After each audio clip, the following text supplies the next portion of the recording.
আমাদের channel effort আর centre for English স্টাডিজে তোমাদেরকে আরেকবার ওয়েলকাম। আজকের যে ক্লাসটা অনেকটা ডিলে করার পর ক্লাসটা আবার আমি নিয়ে আসছি। তো তোমাদেরকে আগেই বলেছিলাম যে কিছুটা আমার লেট হবে, তারপর থেকে ক্লাস আবার রেগুলার তোমরা পাবে। তো তোমাদের সকলকে অনেক ধন্যবাদ আমাদের চ্যানেলের সাথে থাকার জন্য, কারণ এত ডিলে করার পরও আমাদের লাস্টের যে ক্লাসটা ছিল তাতে কিন্তু আমাদের ফ্যামিলি মেম্বার ছিল, সাবস্ক্রাইবার ছিল 1000টা, এখন সেটা 1500, প্রায় 1500 প্লাস হয়ে গেছে। ঠিক আছে, তো তোমরা এত ভালো রেসপন্স করছো তার জন্য সকলকে থ্যাংক ইউ। দেখো, এরপর থেকে তোমরা রেগুলার ক্লাস পাবে। তো আজকে যারা নতুন আমার এই ক্লাসে, তারা অবশ্যই চ্যানেলটা সাবস্ক্রাইব করবে, একটা বেল আইকন আছে সেটা দাবিয়ে দেবে, তাহলে তোমরা রেগুলার ক্লাস পেতে থাকবে। ওকে, তো দেখো বেশি কথা বাড়াবো না, আমাদের যে ক্লাস সে ক্লাসটা কিসের উপরে আমরা একটু দেখে নেব। একবার একদল লোক জঙ্গলে গিয়েছিল। ফিরে আসার পর প্রত্যেকেই ভীষণ ক্লান্ত, চলবার শক্তিটুকু নেই। তখনই ঠিক করলো কাঁধে রাখা বোঝার ওজন কমাতে গাছের ডালে জিনিসপত্র রেখে দেবে।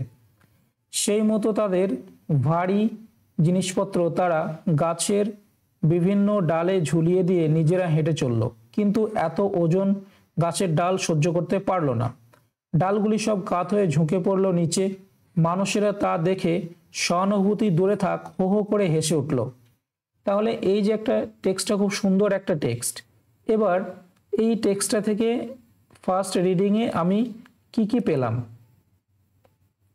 সেটা আমাকে দেখতে হবে।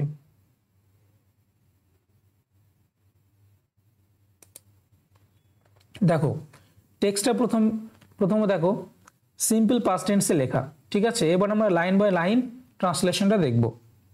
তাহলে এটা কোন টেন্সে লেখা? সিম্পল পাস্ট টেন্সে। একবার একদল লোক জঙ্গলে গিয়েছিল। তাহলে একবার একদল লোক জঙ্গলে গিয়েছিল এটা হচ্ছে আমাদের মেন ভার্ব। ঠিক আছে, তো এটা আমরা সিম্পল পাস্ট টেন্সে লিখবো, এই জন্য ভার্বের সেকেন্ড ফর্ম ইউজ করব। কারা জঙ্গলে গিয়েছিল? একদল লোক।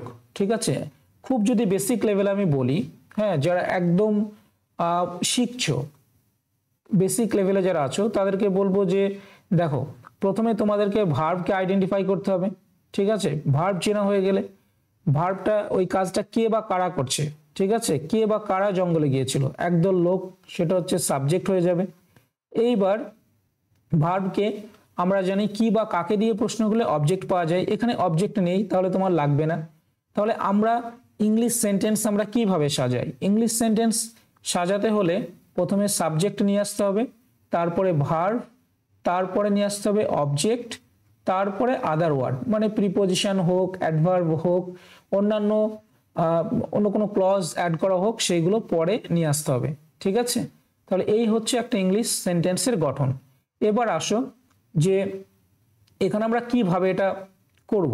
ঠিক আছে, একবার, বা আমরা ছোটবেলায় পড়েছি একদা এক সময় জঙ্গলে, সেটাও যে স্টোরি রাইটিং ক্লাস 8 ক্লাস 9 আমরা করতাম, সেটা ওয়ান্স আপন এ টাইম দিয়ে স্টার্ট হতো। সেরকম একবার মানে কি? একবার মানে ওয়ান্স, মানে এক সময়। একবার মানে এক সময়, একবার এক দল লোক মানে এক সময় একদল লোক, তাহলে ওয়ান্স। ওকে, কমা দিলাম। কারা? একদল লোক, সে ইংলিশটা কি? A group of people. A group of people, তাহলে কি করলাম? সাবজেক্ট। এবার আমাকে মেন ভার্ব নিয়ে আসতে হবে। গিয়েছিল, সেটা আমি ওয়েন্ট লিখতে পারি, আবার ভেঞ্চারও লিখতে পারি। ঠিক আছে, জঙ্গলে যাওয়া, সেটা আমি ওয়েন্ট অথবা ভেঞ্চার, যে কোনো দুটো ভার্বের ভিতরে তুমি একটা লিখবে। এবং তোমাদেরকে আমি বারবার বলবো, যেটা তোমাদের জানা আছে, যে ভার্বটা তোমরা জানো এবং সাথে যেটার স্পেলিং তোমরা ঠিকঠাক কারেক্ট জানো, সেটাই তোমরা ইউজ করবে। ওকে, এইবার আমরা আদার ওয়ার্ড অ্যাড করব। জঙ্গলে গিয়েছিল, তাহলে জঙ্গলে, এই যে এ প্রত্যয় একটা আছে, ঠিক আছে, নাউনের শেষে, এই নাউনটাকে কিভাবে আমি এই সেন্টেন্সটার সঙ্গে যুক্ত করব? মনে রাখবে, এই যে প্রিপোজিশন, প্রিপোজিশনের কাজ হচ্ছে নাউনের আগে বসা এবং এই নাউনটাকে সেন্টেন্সের সঙ্গে জোড়া। ঠিক আছে, আমি যদি শুধু দি জাঙ্গল, অনলি দি জাঙ্গল যদি বসাই তাহলে কিন্তু হবে না, কারণ এই নাউনটার আগে একটা প্রত্যয় আছে। ঠিক আছে, এবার এই নাউনটাকে এই সেন্টেন্সের সঙ্গে কানেক্ট করতে গেলে এই ধরনের নাউনকে তার আগে একটা প্রিপোজিশন বসাতে হবে। প্রিপোজিশন মানে নাউনের আগে বসে নাউনকে সেন্টেন্সের সঙ্গে যে কানেক্ট করে তাকে প্রিপোজিশন বলে। বুঝে গেল? তাহলে এগুলো আমি বাড়তি জিনিস বলছি, আমার ভিডিও লেন্থি হয়ে যাবে বেশি বিশ্লেষণ করতে গেলে, এক্সপ্লেন করতে গেলে। তাহলে এটা হচ্ছে এই সেন্টেন্সটা কিন্তু ট্রান্সলেশন হয়ে গেল। আজকের যে টেক্সটটা খুব সুন্দর, সহজ সরল, খুব একটা কিন্তু কঠিন না, ওই জন্য আমি দুটো করে দিইনি, একটাতেই হয়ে গেছে। ঠিক আছে, দুটো লাগেনি, খুব সিম্পল। ওকে, এই ধরনের সেন্টেন্স যদি তোমরা প্র্যাকটিস করো কি হবে, তোমাদের কনসেপ্টটা গ্রো করবে, কনসেপ্ট ডেভেলপমেন্ট হবে, ভোকাবুলারিজ বাড়বে, এটাই। ঠিক আছে, একটা কথা আমি বারবার বলবো, নিজেরা কিন্তু সেলফ স্টাডি বেশি করে করবে। ঠিক আছে, আচ্ছা দেখো, ফিরে আসার পর প্রত্যেকেই ভীষণ ক্লান্ত। তাহলে ফিরে আসার পর প্রত্যেকেই ভীষণ ক্লান্ত, মানে তারা কেন ক্লান্ত? ক্লান্ত তারা কেন হলো? কারণ ফিরে আসার সময় যে একটা পরিশ্রম হয়েছে, সেই জন্য ওরা কিন্তু ক্লান্ত। ওই জন্য আমি এটা কি ফ্রেজ একটা ইউজ করব, আপন রিটার্নিং। আপন রিটার্নিং, আমি কিন্তু লিখলাম না যে আফটার রিটার্নিং, আমি কি লিখলাম? আপন রিটার্নিং। মানে এই যে রিটার্নিং, তার যে ক্লান্ত হওয়া, ক্লান্ত হওয়ার রিজনটা হচ্ছে আপন রিটার্নিং। আর আপন রিটার্নিং এর কনসিকুয়েন্স মানে ফল, আপন রিটার্নিং এর ফল বা রেজাল্ট বা কনসিকুয়েন্স হচ্ছে ক্লান্ত হয়ে যাওয়া। ওই জন্য এটাকে আমি আফটার রিটার্নিং না লিখে আমি লিখলাম আপন রিটার্নিং। ঠিক আছে, তাহলে ফিরে আসার পর এটাকে আমি একটা ফ্রেজে যোগ করে দিলাম, ফ্রেজ দিয়ে বলে দিলাম, এবার কমা দাও। এবার তুমি এখানে খোঁজো যে কোনটা এখানে ভার্ব। প্রত্যেকে ভীষণ ক্লান্ত, মানে প্রত্যেকেই ছিল, এটা আমাদের বাংলায় লেখার প্রয়োজন হয় না, প্রত্যেকেই ছিল ভীষণ ক্লান্ত। ওকে, তাহলে ভার্ব এখানে মেন ভার্ব ওয়াজ আমরা নেব। এইবার সাবজেক্ট কারা? প্রত্যেককেই, তাহলে প্রত্যেকেই লেখো, এভরিওয়ান সাবজেক্ট, ওয়াজ যেহেতু পাস্ট টেন্সের ছিল, ভীষণ ক্লান্ত সেটার ইংলিশ হচ্ছে আটারলি এক্সজস্টেড। আমি এখানে টায়ার্ড না লিখে তোমরা ক্লান্ত হওয়ার ইংলিশটা এটা একটু মনে রাখবে, এক্সজস্টেড, স্পেলিংটাও মনে রাখবে, EXHAUSTED।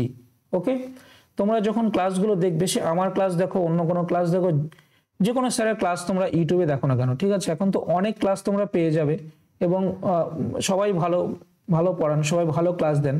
তোমরা যেটা করবে, একটা নোট খাতা করবে, ঠিক আছে, এবার দেখবে সেখানে তোমাদের কোন ওয়ার্ডটা তোমরা জানো না, সঙ্গে সঙ্গে খাতায় তোমরা বাংলা ওয়ার্ডটা সাথে পাশে ইংলিশ ওয়ার্ডটা তোমরা কিন্তু লিখে নেবে।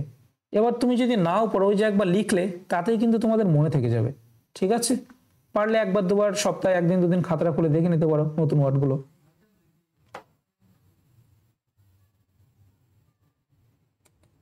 দেখো, চলবার শক্তিটুকু আর নেই। তাহলে চলবার শক্তিটুকু আর নেই, চলবার শক্তিটুকু কাদের নেই? তাহলে তাদের এখানে কি একটা জিনিস উচ্চ আছে বাংলাতে, শব্দ তাদের চলবার শক্তিটুকু আর নেই।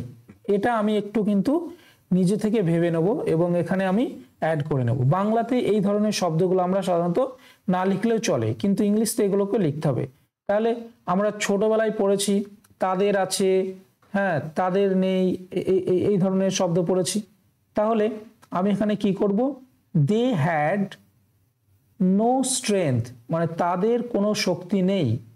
ঠিক আছে, শক্তি নেই, লেফট, আর নেই, এই যে বাকি নেই, এই জন্য কি করলাম, লেফট। তাহলে দে হ্যাড নো স্ট্রেংথ, তাদের কোনো শক্তি নেই, শক্তি আর বাকি নেই। তো স্ট্রেংথটা হচ্ছে এখানে নাউন, স্ট্রেংথটা কি, নাউন। এইবার আর বাকি নেই এটাকে বোঝানোর জন্য আমি কি ইউজ করলাম, একটা পার্টিসিপল ইউজ করলাম। মানে এটা হচ্ছে, এটা অ্যাজ এন অ্যাডজেক্টিভের মতো কাজ করছে। ঠিক আছে, লেফটটা মানে এই যে এই লেফট ওয়ার্ডটা, এই পার্টিসিপলটা স্ট্রেংথ, এই যে নাউন, এই নাউনটাকে মডিফাই করছে, এই নাউনটা সম্পর্কে বলছে। ঠিক আছে, মানে তাদের আর কোনো শক্তি বাকি নেই। কি করতে বাকি নেই? টু ওয়াক, চলবার জন্য, চলতে। ঠিক আছে, এই যে চলবার, এটাকে আমি কি করে দিলাম, ইনফিনিটিভ করে দিলাম, টু ওয়াক। ঠিক আছে, তাহলে দেখো এই বাংলা সেন্টেন্সটা দেখে মনে হচ্ছে কিন্তু এটা কি করে লিখবো, চলবার শক্তিটুকু আর নেই। তাহলে আমি খুব সহজভাবে লিখে দিলাম they had no strength left to walk. ঠিক আছে, তাহলে এখানে আমি একটা পার্টিসিপল ইউজ করলাম, এখানে একটা ইনফিনিটিভ ইউজ করলাম। তাহলে তোমাদেরকে প্রথমে বলেছি যে সিম্পল সেন্টেন্স লেখা কিন্তু বরঞ্চ কঠিন, কারণ সিম্পল সেন্টেন্স তোমাকে লিখতে গেলে তোমাকে পার্টিসিপলটা ইউজ করা শিখতে হবে। ঠিক আছে, পার্টিসিপল ইউজ করা শিখতে হবে, ইনফিনিটিভ ইউজ করা শিখতে হবে। ওকে, ইনফিনিটিভ, জিরান্ড এইগুলো ইউজ করা শিখতে হবে তোমাকে। ঠিক আছে, এগুলো কিন্তু খুব একটা কঠিন না। এবার দেখো পরের সেন্টেন্স কি আছে, তখনই ঠিক করলো কাঁধে রাখা বোঝার ওজন কমাতে গাছের ডালে জিনিসপত্র রেখে দেবে। এবার আমি এখানে দেখো দুটো জিনিস কিন্তু আমি মার্ক করে রেখেছি, কেন করেছি সেটা আমি তোমাদেরকে পরে বলছি। তাহলে তখনই তারা ঠিক করলো, তখনই তারা ঠিক করলো, সো মানে এখানে আমি বোঝাতে চাইলাম তখনই। ওকে, ঠিক করা কি মানে ডিসাইড করা, একদম সিম্পল একটা ওয়ার্ড নাও, যে ওয়ার্ডটা আমরা সচরাচর বলি।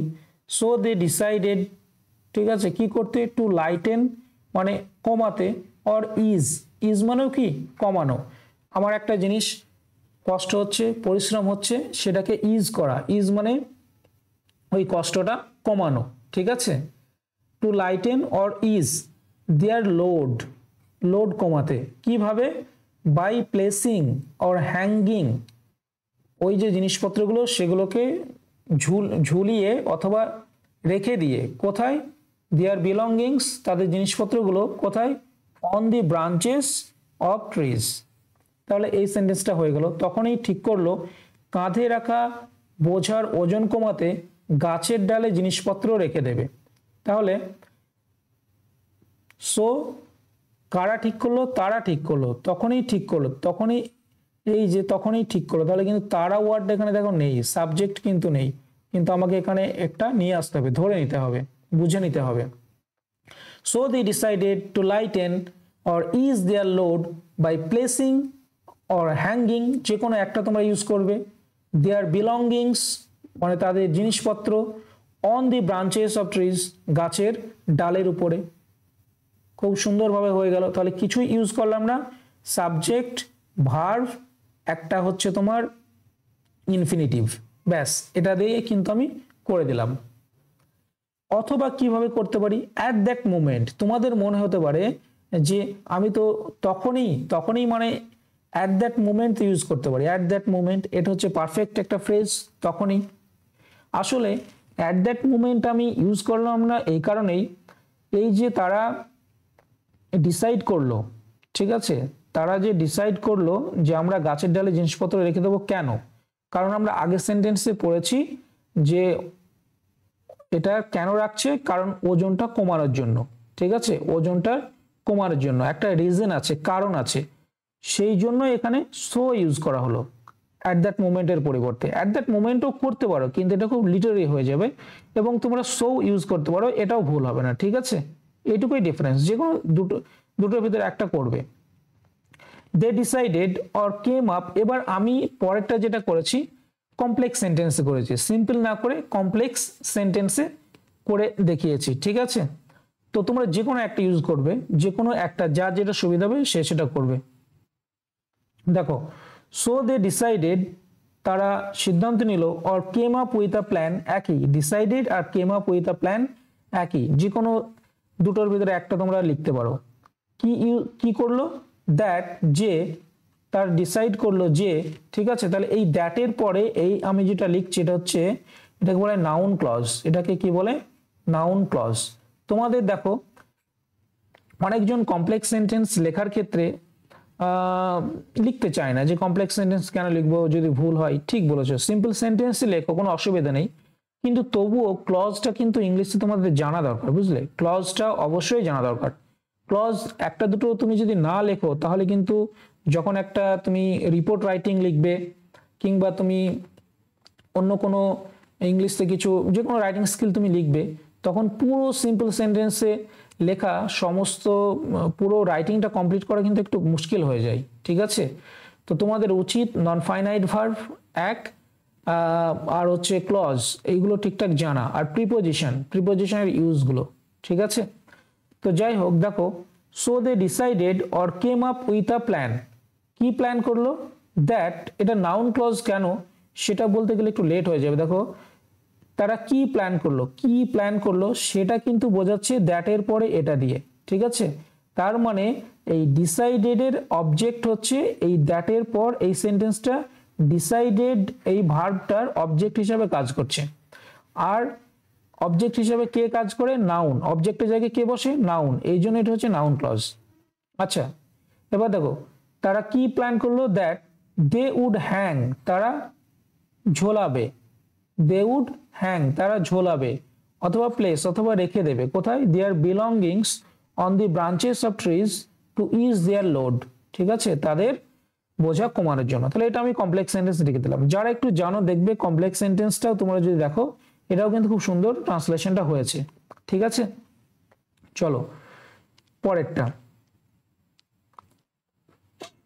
সেই মতো তাদের ভারী জিনিসপত্র তারা গাছের বিভিন্ন ডালে ঝুলিয়ে দিয়ে নিজেরা হেঁটে চললো। এবার দেখো একটা বিষয় আমি এখানে ট্রান্সলেশন করে দেখাচ্ছি, তোমরা অবশ্যই কমেন্ট করে জানাবে যে তোমাদের ট্রান্সলেশনটা কেমন লাগলো না লাগলো, তাহলে আমার ইন্সপিরেশনটা আমি পাই।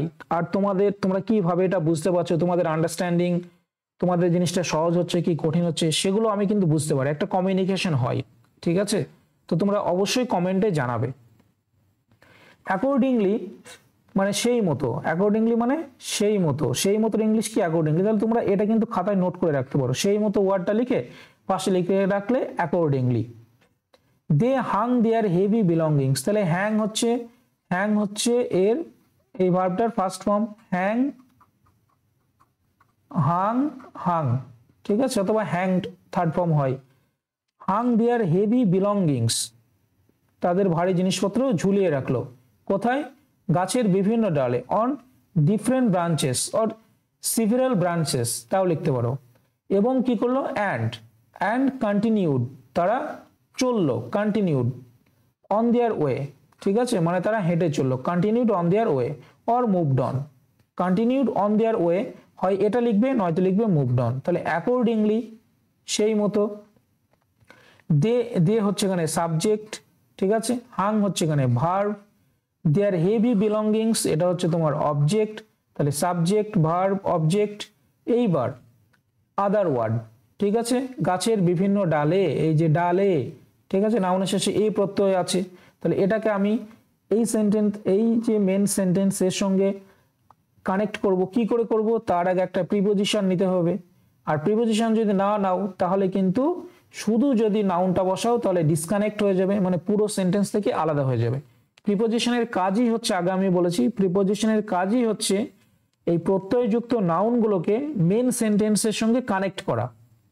প্রিপোজিশন হচ্ছে একটা ব্রিজ, যে নাউনের আগে বসে পুরো সেন্টেন্সের সঙ্গে ওই নাউনকে কানেক্ট করে। আর যদি প্রিপোজিশন না বসানো হয় এই ধরনের নাউনের আগে, তাহলে ওই নাউনটা পুরো সেন্টেন্স থেকে ডিসকানেক্ট হয়ে যায়, যার কোনো অর্থ থাকে না, ঠিক আছে। কেমন অর্থ থাকে না? মনে করো যেখানে অন আমরা বসাইনি, অনটা আমরা বসাইনি, তাহলে কেমন হবে? দে হাং দেয়ার হেভি বিলঙ্গিংস ডিফারেন্ট ব্রাঞ্চেস, এটা কি কোনো অর্থ বোঝাবে? বোঝাবে না। তাহলে প্রিপোজিশন কি জিনিস বুঝলে এখান থেকে, আশা করি অল্প হলেও। অ্যান্ড কন্টিনিউড, এবং তারা কন্টিনিউ করলো, মানে হেঁটে চললো, অন দেয়ার ওয়ে এটা লিখতে পারো, অথবা লিখতে পারো মুভড অন, ঠিক আছে। তাহলে এই যে হেঁটে চললো এই ওয়ার্ডটাও তোমরা লিখে নাও, লিখে নিয়ে পাশে লিখে নাও মুভড অন অথবা কন্টিনিউড অন দেয়ার ওয়ে, ঠিক আছে। এইভাবে তোমরা তোমাদের ভোকাবুলারিজ কিংবা এই প্যাটার্নগুলো বাড়াতে পারো, ডেভেলপমেন্ট করতে পারো। দেখো, কিন্তু এত ওজন গাছের ডাল সহ্য করতে পারলো না। তাহলে কিন্তুর ইংলিশ তো আমরা জানি বাট, ঠিক আছে। কে সহ্য করতে পারলো না? গাছের ডাল, ওকে। তাহলে এখানে ভার্ব কোনটা? সহ্য করা, এটা হচ্ছে ভার্ব, ঠিক আছে। কে সহ্য করতে পারলো না? গাছের ডাল, সাবজেক্ট, এটা ভার্ব। সরি, কি সহ্য করতে পারলো না? এত ওজন, ঠিক আছে। তাহলে এটা অবজেক্টের জায়গায় বসাবো। এই তো খুব সহজ, সিম্পল, সহজ সরল সেন্টেন্স আজকের আমাদের ক্লাসে। তাহলে বাট দি ব্রাঞ্চেস, সাবজেক্ট বসিয়ে দিলাম। সহ্য করতে পারলো না, এই যে পারা যখন এবিলিটি বোঝায়, ক্যাপাবিলিটি বোঝায়, তখন কোন মোডাল ভার্ব বসে, এটা একটা মোডাল ভার্ব, সেটা হচ্ছে ক্যান বসে। যেহেতু এটা সিম্পল পাস্ট টেন্সে লিখছি ওই জন্য আমরা কুড করে দিলাম, ঠিক আছে। The branches could not bear such weight, ঠিক আছে, বিয়ার সাচ ওয়েট, এরকম ভার কিন্তু সহ্য করতে পারলো না, এত ওজন হচ্ছে সাচ ওয়েট, ঠিক আছে। তাহলে ক্যান কখন আমরা বসাই, যখন ক্যাপাবিলিটি বোঝাই, ক্যাপাবিলিটি, ঠিক আছে, বা এবিলিটি বোঝাই, এবিলিটি, যখন এবিলিটি বোঝাই, ঠিক আছে। যেমন হচ্ছে হি ক্যান ড্রাইভ